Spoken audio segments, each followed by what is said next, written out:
그래서 시편이 벌써 이제 150편으로 던져 다가가고 있는데요. 시편이 젊은 날에는 설교하기 굉장히 어려웠어요. 그런데 나이가 들으니까 이 시편이 그렇게 좋을 수가 없어요. 다 이해가 돼요. 뭐 굳이 뭐 어렵게 뭐 찾아보고 안 한다 할지라도 다윗이 왜 이렇게 시를 썼는지 그게 이제 이렇게 공감이 돼요. 공감이. 그러니까 오늘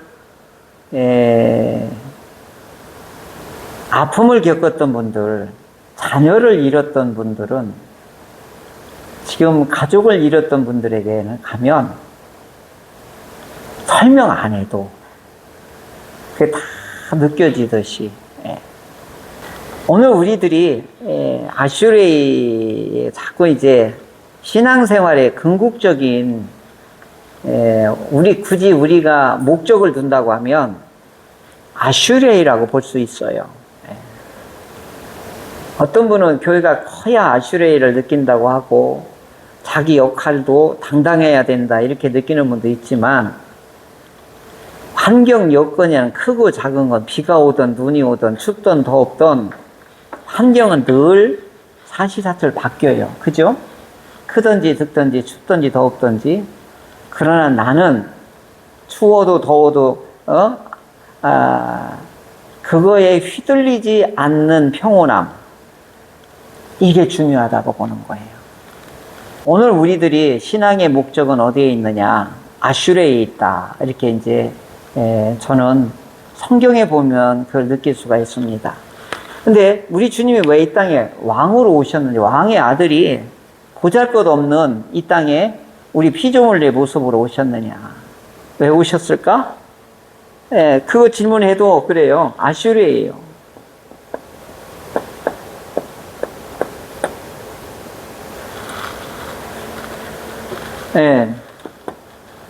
행복하여라. 이거 계속 해도 아주 좋아요. 복 있는 사람아.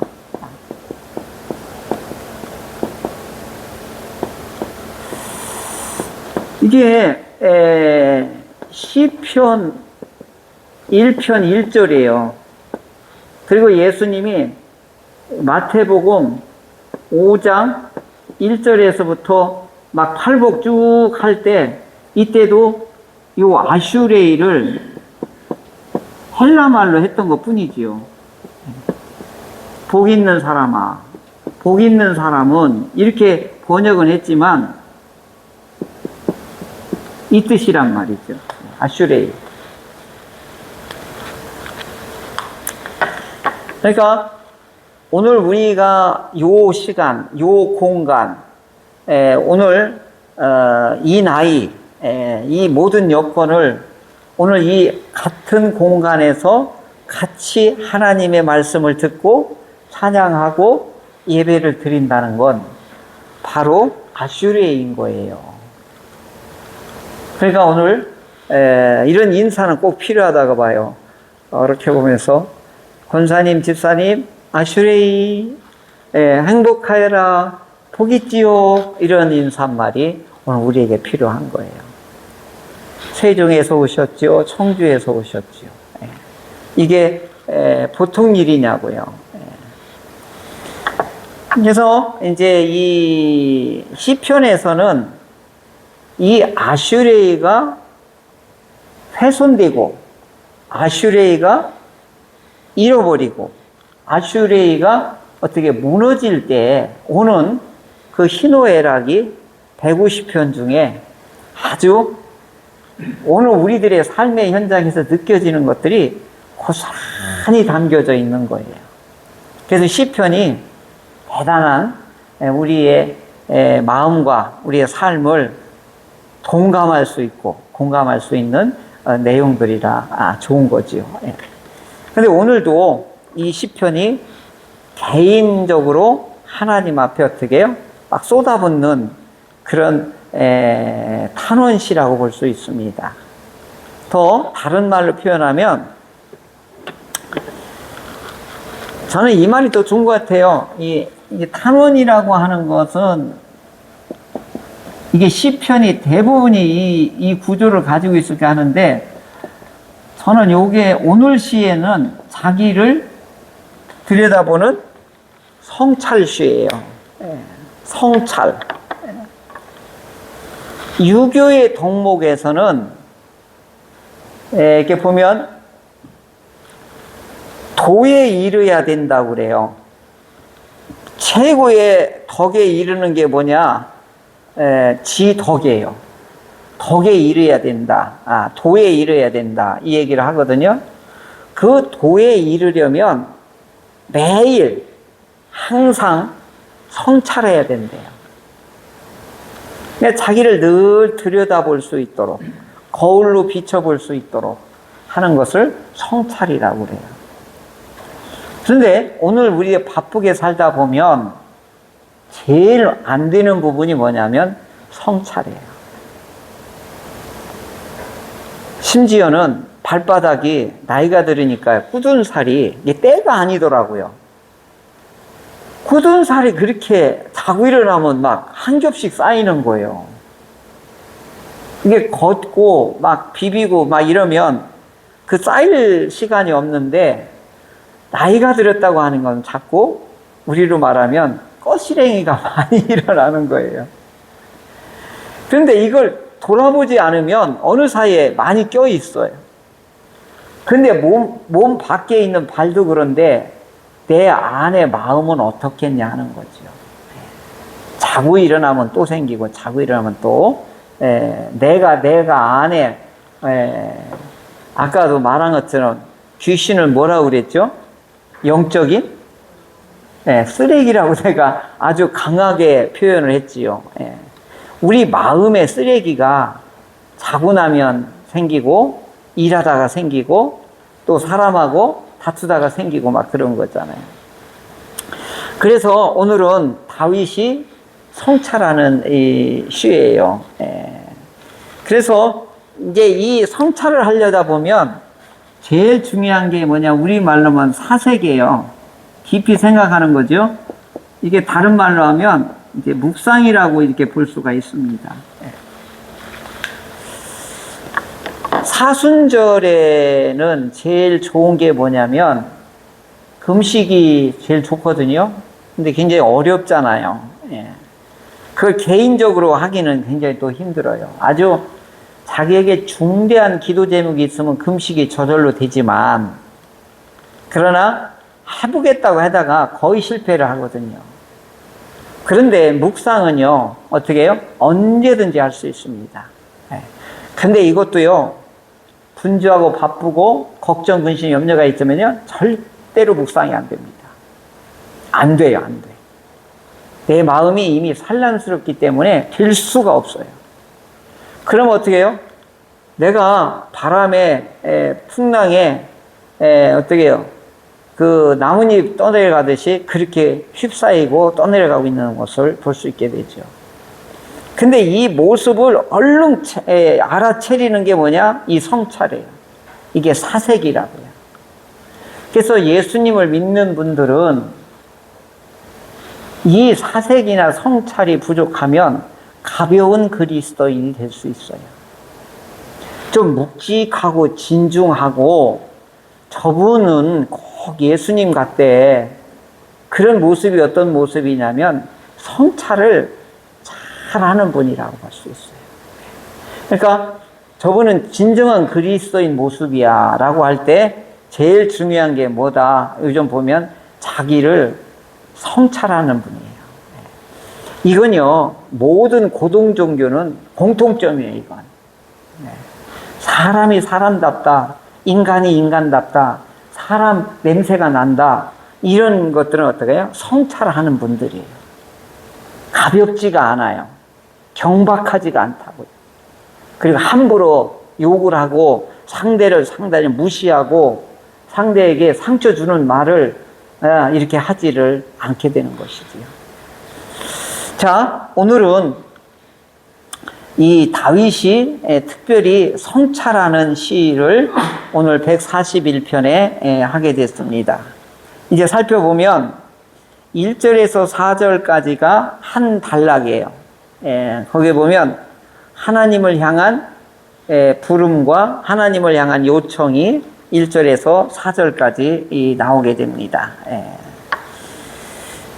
여기 보면 우리 한번 같이 읽어볼까요? 아주 기도 내용이기 때문에 한번 1절은 같이 한번 읽어보겠습니다. 시작. 여호와여, 내가 주를 불러사오니 속히 내게 오시옵소서. 내가 주께 부르짖을 때에 내 음성에 귀를 기울이소서. 아멘. 어느 때 이런 기도를 할 수 있을까요? 다급하고 절실할 때 어떻게 해요? 이런 기도를 드리게 된 거죠. 하나님 속히 오소서. 이게 다윗의 현재 상황이 긴박하고 절박하다는 것이지요. 그런데 하나님이 오라면 오고 가라면 가고 그런 분은 아니잖아요. 그런데 이렇게 속히 오시옵소서 막 이런 다급한 이 다윗이 이런 기도를 할 수 있었던 것은 하나님과 다윗의 관계가 어떤 관계인 거예요? 엄마와 자녀의 관계처럼 긴밀하고 이와 같이 돈독한 이런 관계를 볼 수가 있지요. 그렇지 않으면 초월하신 하나님이 내 끼놈 이렇게 네가 뭔데 나를 오라가라 해 이렇게 할 수밖에 없잖아요. 그런데 이 다윗은 하나님 저 죽게 되었어요. 저 지금 심각해요. 하나님 저에게 빨리 와주세요. 그리고 내 기도에 내 음성에 아주 귀를 기울여 주소서. 그러면서 이 기도하는 모습이 2절, 3절 이렇게 보면은 내가 나의 기도가 주님 앞에 분향함 같이 되며 나의 손드는 것이 저녁 제사 같이 되게 하소서. 이게 무슨 얘기냐면 다윗은 성전 중심의 사람이라는 걸 알 수 있어요. 성전에서 이루어지는 이 자세한 분향을 해서 이 하나님 앞에 성소에서 올려지는 그 모습, 그 다음에 이 성전 안에서 이 기도할 때 손을 들 때는 두 가지 방법이에요. 하나는 이 칼날처럼 찬양할 때와 하나는 어떻게 해요? 기도할 때란 말이죠. 그러니까 이 요한계시록 5장 8절에 보면 거기에도 이 내용이 나와요. 성도들의 기도는 이 향과 같이 하나님 보좌에 올라간다. 이걸 그대로 구약의 성전에서 이루어지는 그 향 피우는 것이 하나님께로 올라가듯이 다윗의 기도가 하나님 앞에 이와 같이 올라가기를 원합니다. 지금 이런 기도를 하는데 이 표현이요 굉장히 시적이에요. 굉장히 아름다워요. 그러니까 이 다윗은 성전 안에서 하나님과 함께하는 그 제사장처럼 어떻게 해요? 하나님 내 말에 귀를 기울여 주시고 내가 하나님께 불을 쓰니까 얼른 나한테 다가와 주세요. 내가 지금 심각하고 다급한 상황에 놓여 있습니다. 이런 기도를 드리고 있습니다. 오늘 우리들의 기도는 향이라고 여러분 여겨야 돼요. 향은 하나님 앞에 올려가는 거예요. 그러면 예배는 두 부분이 있어요. 예배는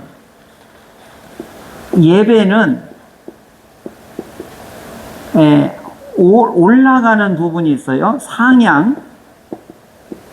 그리고 하나는 하향. 이 두 요소로 예배가 구성이 되어 있단 말이에요. 그러면 상향은 무슨 종류가 있을까요? 하나님께 올라가는 거 기도죠. 예. 그 다음에 찬양, 또 예물, 또 뭐예요? 감사, 헌신, 이런 것들이 쭉 있겠죠. 그러면 내려오는 건 뭐가 있을까요? 이거 모르면 예배 헛들이는 거예요. 예배를 드리면 올라가는 게 있으면 내려오는 게 반드시 이게 항시 예배에는 이게 공존하고 있거든요. 뭐가 내려오죠? 예? 예. 그거보다 더 구체적으로 하나님의 말씀이 오늘 주의 종을 통해서 말씀이 내려오잖아요. 이건 말씀이 이게 결국은 뭐예요? 은혜잖아요. 그죠? 또 뭐가 내려오죠? 예, 축복이, 예. 예. 강복이 내려온다, 복이 내려온다고요. 이 두 요소가 예배에 항시 균형이 있어야 되는 거예요. 그러니까 우리가 다 올려드리는 것 같지만 사실은 하나님의 말씀이 내려오고 하나님의 축복이 내려오는 거란 말이에요. 예배 가운데에. 이게 결코 헛된 게 아니에요. 이게 이스라엘 백성들이 맨날 짐승 잡아들이고 막 피 냄새나고 비린내 나고 이는 막 끌고 오야 되고 이게 번거로워. 그러니까 이들이 이제 이 예배에 대해서 어떤 감냐면 매너리즘에 이제 식상해 하고 있었던 거예요. 그러니까 예배가 무너지게 된 거예요. 그리고 어떻게 해요? 성전이 무너지고 포로로 끌려간 거예요. 그때서 뭐예요? 아이고, 그때가 좋았다. 포로로 끌려가는 그 극한 상황에 가서 그때 회개를 하기 시작한 거예요. 그러니까 하나님은 혹독한 징계를 통해서 깨닫게 하는 방식도 여러 가지 방법은 있어요. 그런데 성경은 항상 조심하라고 하는 조심하라고 하는 것이 지리밭처럼 계속 성경을 통해서 우리에게 제시를 하고 있다고요. 근신하라, 깨어 있어라, 뭐 하면 항상 성경에 보면 저 서신서에 가면 성도들이 마땅히 자기 관리를 하려면 이렇게 조심 하도 이렇게 하라고 하는 게 얼마나 많은지 몰라요. 근데 그게요 쉽지가 않아요. 귀찮아요. 힘들어요. 그러니까 어떻게 해요? 그걸 한 번, 두 번 빼먹잖아요. 나중에 어떻게 해요? 완전히 침몰하게 되는 것이죠. 그러니까 예배에는 항시 우리에게는 오늘 내가 하나님께 드릴 걸 가지고 오고 하나님께 받을 걸 준비해 가지고 오야 되는 거예요. 할렐루야. 축복을 받을 수 있는 것. 그러니까 제가 강복선을 대제사장의 축도와 이 사도 바울이 알려준 이 새로운 신약의 축도를 교대로 내가 지금 하고 있다고요.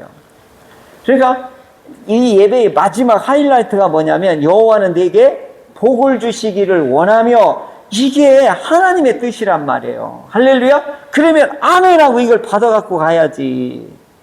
이때 하나님의 말씀까지 버려두고 가면 예배가 어떻게 된 거예요? 헛예배가 되는 거예요. 그래서 제가 늘 3대지 설교를 하는 이유가 있어요. 아무리 스토리텔링을 재미나게 얘기를 하더라도 우리의 뇌나 이 심리에서는 3대지가 가장 기억하기 좋고 가장 오래 간대요. 이건 수천 년 수사학에서 나오는 검증된 거란 말이에요. 그러니까 오늘 제목하고 오늘 하나님께서 오늘 우리에게 주신 게 뭐예요?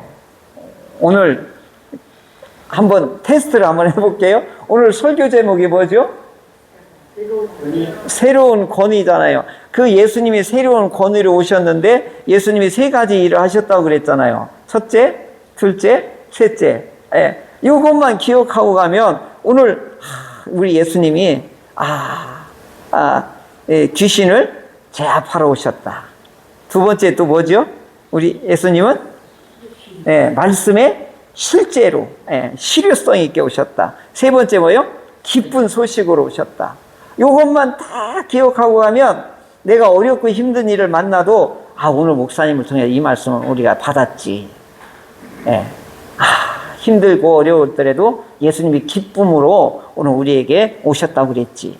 이렇게 하다 보면 어떻게 해요? 말씀을 받으면 그 말씀이 우리를 변화시키는 거예요. 말씀이 변화시키는 거예요. 이걸 꼭 믿어야 돼요. 말씀이 우리를 변화시키는 거예요. 할렐루야. 왜냐하면 말씀이 예수님이고 말씀을 믿는 것이 하나님을 믿는 것이잖아요. 이게 동일한 거니까. 그러니까 예배는 이렇게 하고 그리고 하나님이 진심으로 우리에게 내려주기를 원하는 게 뭐예요?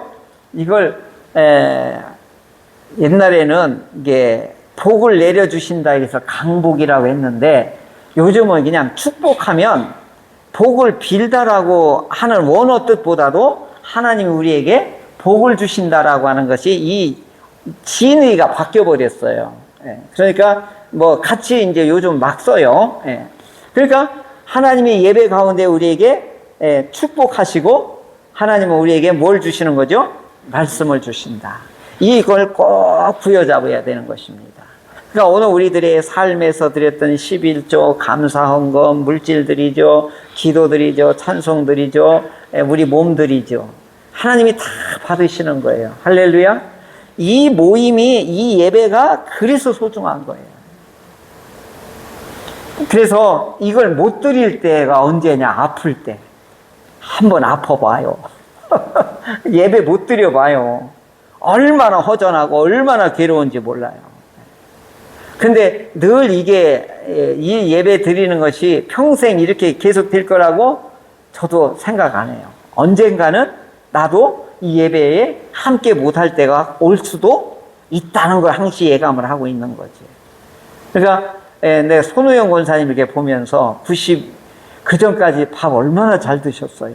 어느 날부터 물 말아서 간장하고 드시더니 어느 날부터는 밥맛 없어. 어느 날부터는 어지러워. 어느 날부터는 막 이제 이렇게 이게 점점 우리가 이렇게 되어가는 것을 우리가 이제 어른들 통해서 이게 보게 된단 말이죠. 그러니까 오늘이 중요한 거예요. 지금이 중요한 거예요. 오늘 예배가 얼마나 신실해야 되느냐 하는 것을 이제 이 말씀을 통해서 이제 보게 되는 것이죠. 자, 이때 다윗은 이 성전에서 드려지는 이 분향함 같이, 그리고 성전에 손을 드는 것처럼 하나님 내 기도를 들으시고 얼른 내게로 와 주십시오. 그리고 이제 3절에 아주 중요한 걸 이제 자기 성찰을 얘기하는데 뭐라 그러죠? 여호와여 내 입에 파수꾼을 세우시고 내 입술에 문을 지키소서. 이게요 기가 막힌 기도예요.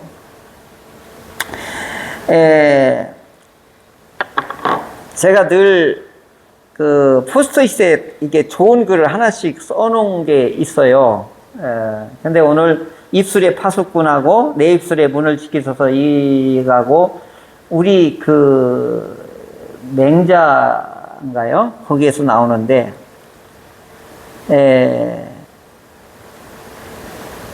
입으로 들어가는 것과 입으로 나오는 건데 입에서 나오는 건 화가 나온대요.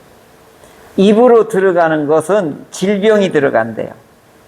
그러니까 잘못 음식을 먹으면 이제 우리 아프게 되는 것처럼, 근데 입에서 나오는 것은 화를 일으킨대요. 그게 뭐지요? 말로써 관계를 깨트리고 말로써 전쟁을 일으키고 말로써 이제 죽게 되는 일을 이제 맞이하게 되는 것이지요. 그러니까 이제 이 입은 결국은 뭐냐면 마음에 이게 통로가 되는 거예요. 역할밖에 안 해요, 입은. 그러니까 뭐냐면 마음에서 계획했던 거, 마음에 담고 있던 것들이 어떻게 해요? 어디를 통해서 이게 나오는 거예요? 입을 통해서 나오는 것 뿐이에요. 그러니까 결국은 사람은 전에도 했는데 말로 규정된다 이게 있어요. 그러니까 믿음과 말로 사람은 규정된다 이런 어려운 말을 했는데 말대로 된다 이 얘기예요. 말대로 된다는 거. 그러니까 말은요 사람 말이든 주님의 말이든 힘이 굉장히 세요.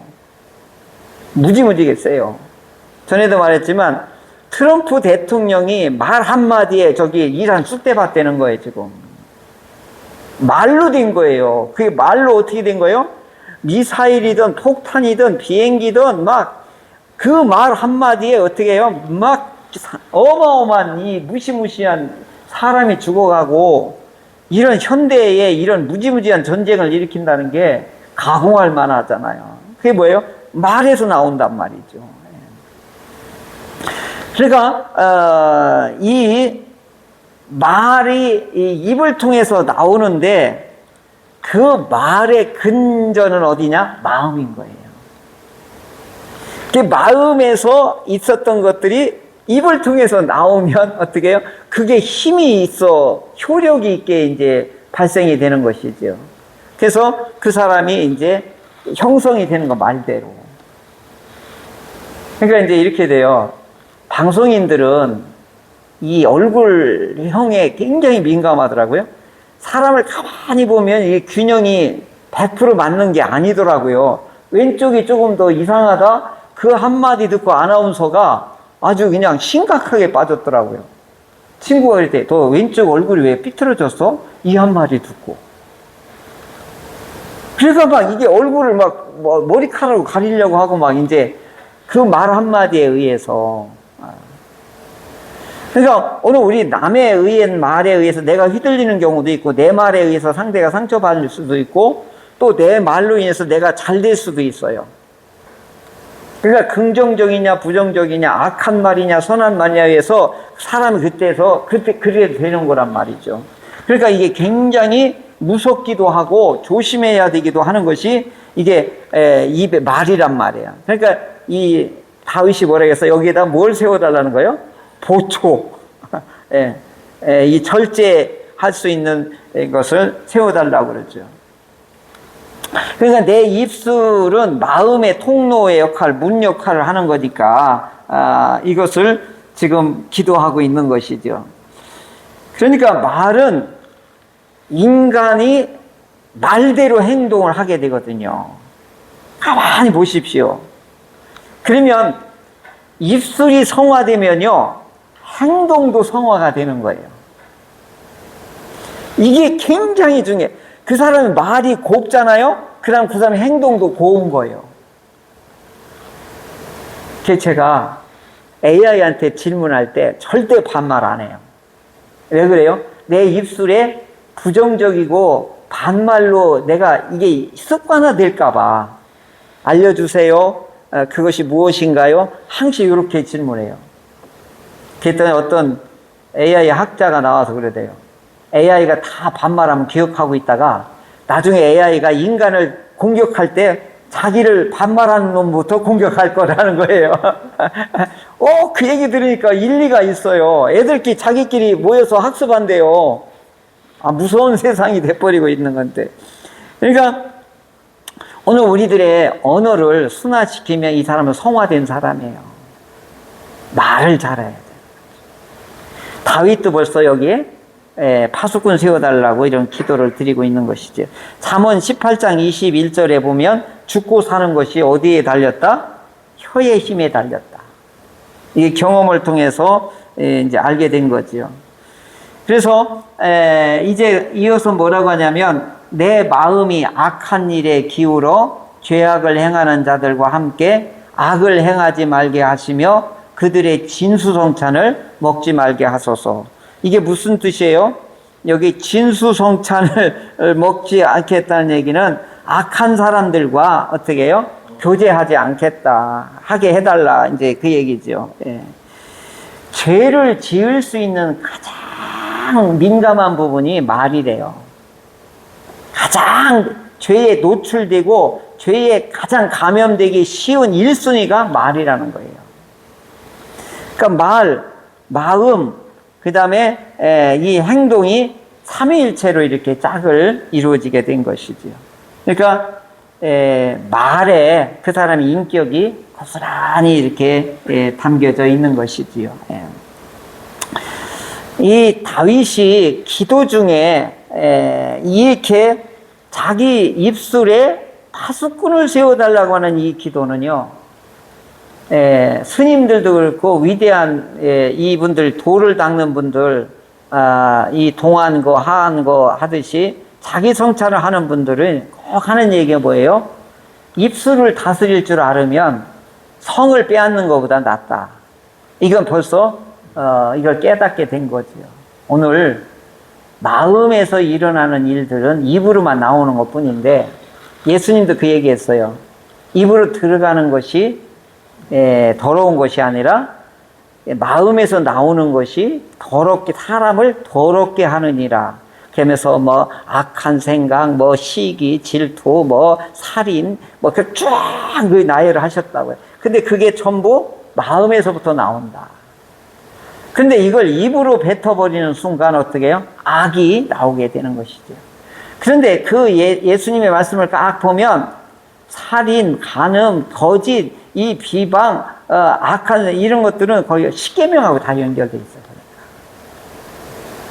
그러니까 여러분, 농담이야. 악한 말을 해놓고 상대를 비아냥거리고 무시해놓고 농담도 못해? 너 잘 되라고 한 얘기야. 이렇게 뒤집어 씌우는 것은 더 나쁜 거예요, 이게 사실은. 차라리 아무 얘기도 하지 마는 게 낫지. 근데 우리 주변에 너무너무 많은 거예요. 또 부모가 자녀를 막 윽박지를 때 또 너 잘 되라고 하는 거야. 막 이렇게 이 표현을 아주 많이 하는 거예요.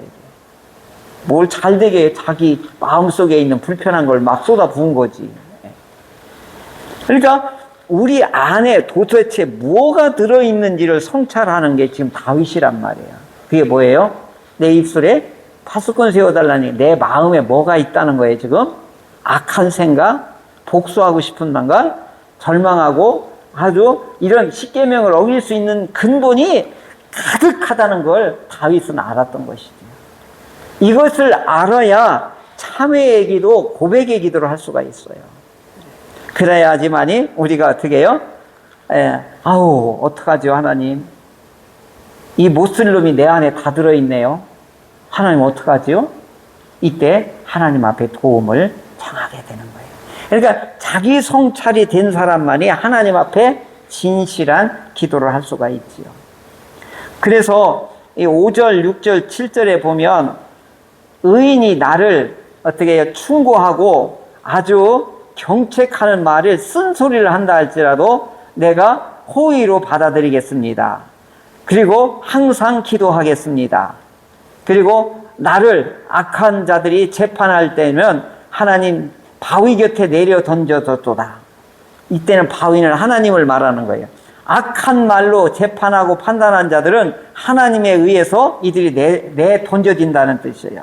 하나님이 다 어떻게 한다는 거예요? 손을 본다는 거예요. 다윗은 이걸 알고 있는 거예요, 이 원리를. 그리고 그 결과 어떻게 해요? 내 말을 사람들이 인정하더라 이거예요. 그리고 사람이 밭가라 흙을 부스러뜨린 같이 악인들을 해골 수올 입구에 흩어졌도다. 이게 뭐예요? 죽음의 입구에다가 우리 하나님이 어떻게 해요? 흙을 부스러뜨린 같이 그렇게 심판하시더라. 이건 다윗은 뭘 보냐면 하나님이 손 본다는 걸 이런 원리를 지금 깨닫고 있는 거예요.